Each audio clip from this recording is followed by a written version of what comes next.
हमारे विभिन्न ज्ञानवर्धक कार्यक्रम देखने के लिए आप हमें अभी सब्सक्राइब करें, बेल आइकन को प्रेस करें ताकि आप देख सकें हमारा कार्यक्रम सबसे पहले।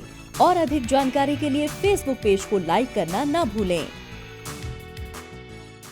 जय माँ इंद्राक्षी। इंद्राक्षी धाम में दर्शकों आप सभी का हम हार्दिक स्वागत करते हैं। आज के दिन जिन जातकों का जन्म दिवस है, मैरिज एनिवर्सरी है, उन सभी को हमारी तरफ से बहुत बहुत शुभकामनाएं। आज हम बताने वाले हैं चंद्रमा, जो मन के स्वामी हैं। यदि चंद्र पर्वत के ऊपर कुछ विशेष प्रकार के चिन्ह हों, संकेत हों, आकृति हों, तो इन आकृतियों को आप हल्के में न लें। ये आकृतियाँ कई बार जीवन में बहुत बड़ा नुकसान कराती हैं और कई बार बहुत बड़ा लाभ भी कराती हैं। सब्जेक्ट के रूप में इसे सुनें, चिंता ना करें। और दूसरी बात, कहीं ना कहीं किसी नई चीज़ को सुनना चाहिए और उसको थोड़ा आजमाना भी चाहिए। तो इसलिए भारतीय विज्ञान है ये, हस्तरेखा विज्ञान इसको कहा जाता है। जैसे हमारे ब्लड में कुछ भी कमी पेशी आती है तो डॉक्टर साहब हमें बता देते हैं कि ऐसा हो सकता है, ऐसा होना चाहिए। ऐसे ही हमारे हथेली में कहीं भी इस प्रकार के चिन्ह अंकुरित होते हैं तो उसका भी हमारे जीवन के ऊपर शुभ या अशुभ प्रभाव आता है। आइए पहले आज का हम पंचांग देखते हैं। 29 अक्टूबर सन 2021 दिन शुक्रवार, कार्तिक मास, कृष्ण पक्ष, संवत 2078, तिथि अष्टमी और नवमी की युति। नक्षत्र यानी कि अष्टमी पूरे दिन नहीं है, फिर नवमी लग जाएगी। नक्षत्र पुष्य, कल भी पुष्य नक्षत्र रहा। आज सुबह तकरीबन 11:15 बजे के आसपास तक पुष्य नक्षत्र रहेगा। राहु काल 10:30 से 12, दिशा शूल पश्चिम दिशा। हम कई बार अपने हाथ को देखते हैं कुछ रेखाएं बन रही हैं, कुछ मिट रही हैं, कुछ निशान आ रहे हैं।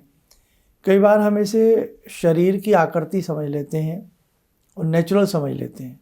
होती वो नेचुरल हैं, प्राकृतिक हैं, लेकिन बड़े बड़े रहस्य उन रेखाओं में छिपे हुए हैं।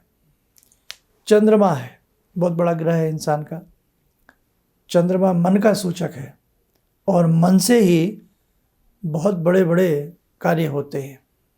मन बलवान हो तो व्यक्ति ये समझ लीजिएगा कि मौत के मुंह से वापस आ जाता है। मन कमज़ोर हो तो व्यक्ति कुछ नहीं कर पाता।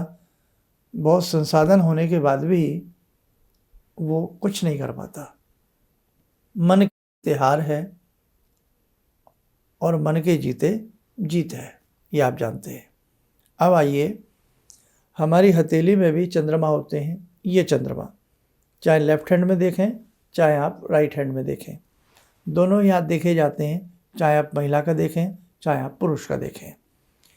इस चंद्रमा के ऊपर आप ध्यान से देखेंगे, बहुत लोगों के ऐसे खड़ी लाइन बनी होती है चंद्रमा के ऊपर। अगर किसी व्यक्ति के हथेली में चंद्रमा के ऊपर स्पष्ट मोटी सी एक खड़ी लाइन लंबी बनी हो तो उस व्यक्ति को आने वाले समय का आभास होने लगता है। कई बार आप में से बहुत लोग ऐसा कह देते हैं कि हमें पता लग जाता है कि अब हमारा समय कमज़ोर आ रहा है।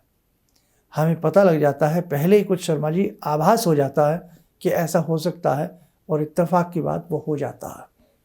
तो यदि एक सिंगल रेखा ऐसी हो तो वो हमें ऐसे व्यक्ति के मन में पहले से ही उन विचारों की उत्पत्ति कर देती है, सुख के विचार हों या दुख के विचार हों, जो आने वाले विचार हैं, आने वाले समय के बारे में।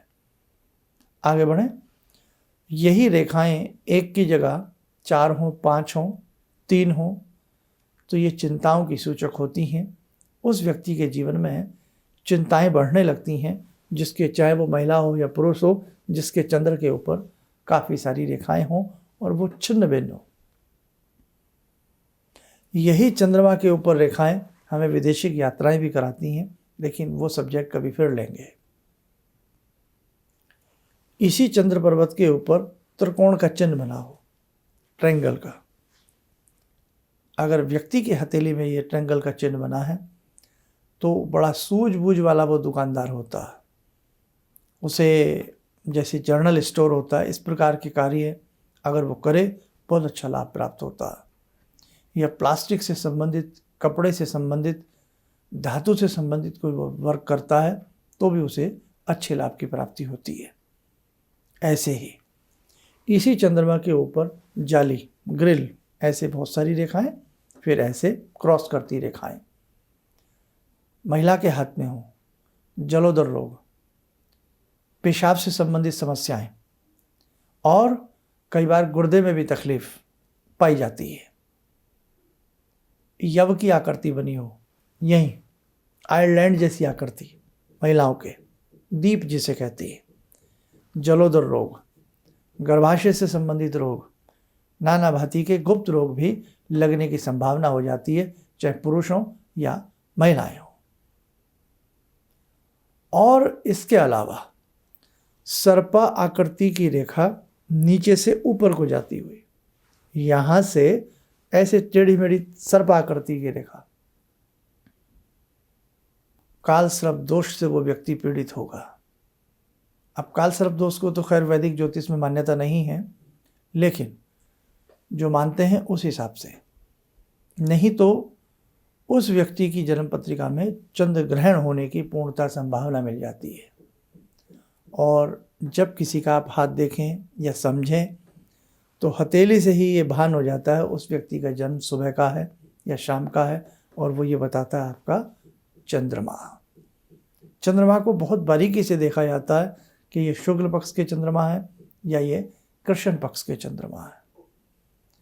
किसी व्यक्ति के शंख जैसी आकृति यहाँ बनी हो चंद्रमा के ऊपर, शंखानुमा आकृति जिसके भी बनी हो, यदि वो भगवान विष्णु की पूजा करें तो लक्ष्मी स्वतः उनके घर में वास करती है। बड़ी अद्भुत रहस्य है ये हस्तरेखा विज्ञान का। तो आज मैंने जो कुछ आपको पॉइंट बताए हैं, इन्हें जो ज्योतिष प्रेमी हैं विद्यार्थी नोट करके रखें और भविष्य में परीक्षण करें, देखें। एक चीज़ और बता देता हूँ, जिनकी हथेली अक्सर पसीने से भरी रहती हो, ये खास तौर से चंद्रमा के ऊपर पसीना ज़्यादा आता हो, मांसल हथेली हो और बहुत सारी उस पर रेखाएं बनी हो, या मांसल ना हो, बिल्कुल पिचका हुआ हो, पिचका हुआ सा हो और बहुत सारी उस पर आड़ी तिरछी रेखाएं बनी हो, सर्दी, जुखाम, खांसी, एलर्जिक प्रॉब्लम उसको बनी ही रहेगी। तो देखो ऐसे ऐसे चिन्ह हैं, बस इनका रिसर्च करना पड़ता है। हमने विगत 25-30 वर्षों में कई चिन्ह तो ऐसे देखे हैं कि उस चिन्ह का जो आंसर हमें मिला वही 100 व्यक्तियों के हाथ में मिला। ये अनुभव का सब्जेक्ट है, ये मंथन का सब्जेक्ट है। इसलिए जब भी आप कभी हाथ देखना सीख रहे हैं या किसी का हाथ देख रहे हैं तो बड़ा गहराई में जाइएगा, तब उस चीज़ को नापा जाता। और साथ को जिनके पास डेट ऑफ बर्थ नहीं, जन्म समय का सही नहीं पता, तो वो व्यक्ति अपना हाथ किसी भी मर्मज्ञ विद्वान व्यक्ति को दिखा करके जो भी उसके जीवन में समस्याएं चल रही हैं उनसे वो बाहर निकल सकता है। आइए, समय हो चला है आज की ध्यानमाला का। आज की ध्यानमाला में जुड़ते हैं हम भगवान श्री कृष्ण से। ओम करारविंदे न पदारविंदम मुखारविंदे विनिवेशयन्तम वटस्य पत्रस्य पुटे शयानं बालामुकुन्दं मनसा स्मरामि बालामुकुन्दं मनसा स्मरामि कस्तूरीतिलकं ललाटपटले वक्षस्थले कौस्तुभं नासाग्रे वरमौक्तिकं करतले वेणुकरे कङ्कणं सर्वाङ्गे हरिचन्दनं सुललितं कण्ठे च मुक्तावले गोपास्ति परिवेष्टितो विजयते गोपालचूडामणि शान्ताकारं भुजगशयनं पद्मनाभं सुरेशं विश्वाधारं गगनसदृशं मेघवर्णं शुभांगं लक्ष्मीकान्तं कमलनयनं योगवृद्ध्यानगम्यं वन्दे विष्णुं भवभयहरं सर्वलोकैकनाथम्। कवच बना लें, ध्यान करें, योगी राज महाराज की कृपा हम सबके ऊपर बरस रही है।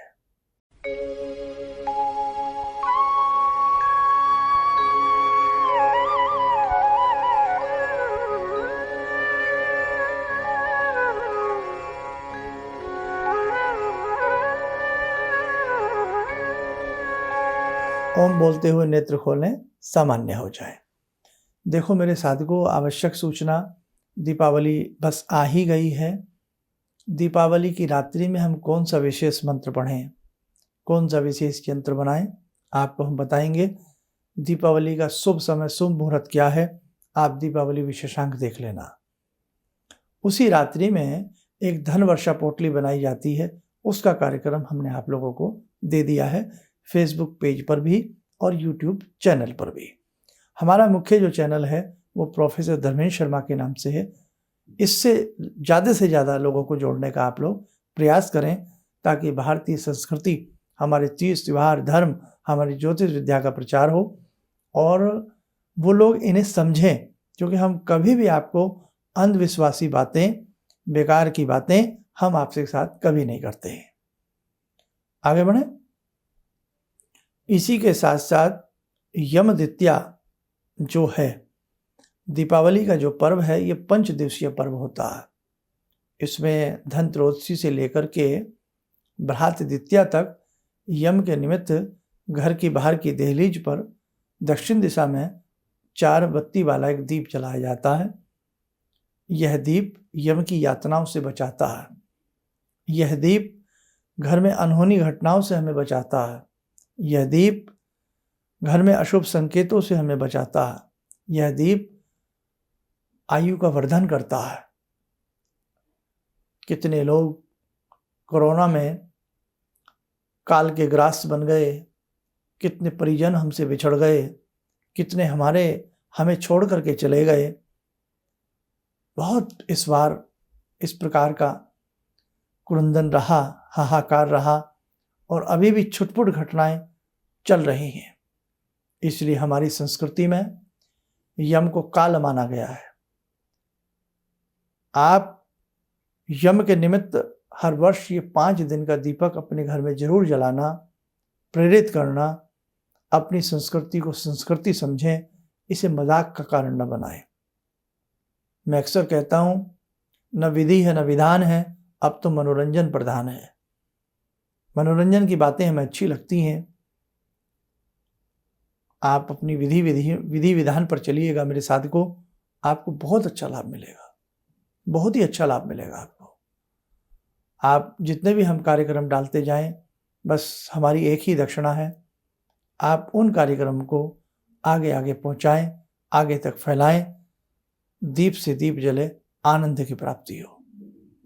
दीपावली के समस्त विशेषांक और प्रतिदिन जैसे धनत्रयोदशी, रूप चतुर्दशी, बड़ी दीपावली, सारी चीज़ें समय समय पर आपको सुनने और जानने को मिलती रहेंगी। आप स्वस्थ रहें, सुखी रहें। इन्हीं शुभकामनाओं के साथ हम अपनी वाणी को विराम देते हैं। जय माँ इंद्राक्षी। मैं मंची कवि हूँ बेसिकली। मुझे बहुत दिनों से इस बात की तलाश थी कि मैं कभी कोई गलती करूँ तो कोई ऐसा व्यक्ति मेरे ऊपर हो जो उसको बचाए, क्योंकि गलतियाँ तो होती हैं। और आज के कार्यक्रम से मैं दावे से कह सकता हूँ कि मेरी वो तलाश आज पूरी हो गई। बस इससे ज़्यादा मैंने कुछ कहा। किसी भी समस्या के समाधान के लिए मिले प्रसिद्ध हस्तरेखा एवं वास्तु विशेषज्ञ प्रोफेसर धर्मेंद्र शर्मा जी से। नोट: शिविर में भाग लेने हेतु एवं व्यक्तिगत रूप से मिलने के लिए कॉल करने का समय सुबह 10 बजे से शाम 6 बजे तक। हमारे विभिन्न ज्ञानवर्धक कार्यक्रम देखने के लिए आप हमें अभी सब्सक्राइब करें, बेल आइकन को प्रेस करें ताकि आप देख सकें हमारा कार्यक्रम सबसे पहले।